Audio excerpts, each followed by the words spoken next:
السلام عليكم، اش خباركم؟ نتمنى تكونوا كاملين بخير وفي احسن الاحوال يا ربي.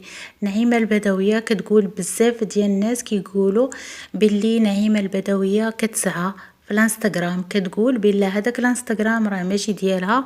الناس منتحلين الشخصيه ديالها وحاطين التصويره ديالها وحاطين حتى الكونت ديال البنكه فين الناس يبقاو يصيفطوا ليهم. كتقول لهم انا حتى ما عطاني شي حاجه وحتى ما وصلني بشي حاجه، فقط الله هو اللي عاطيني ضوء عويناتي وعاطيني صحيحتي.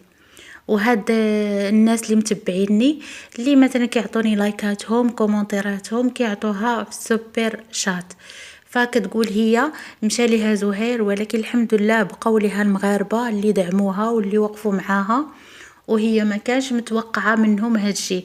لان كاينين بعض الناس اللي فعلا عطاوها في السوبر شات، فهي كتشكرهم جزيل الشكر وكتزيد تطلب منهم الدعم ديالهم اكثر واكثر، وبغات توري للناس انهم على الانستغرام، ولكن خافت من الكوبي رايت وداكشي.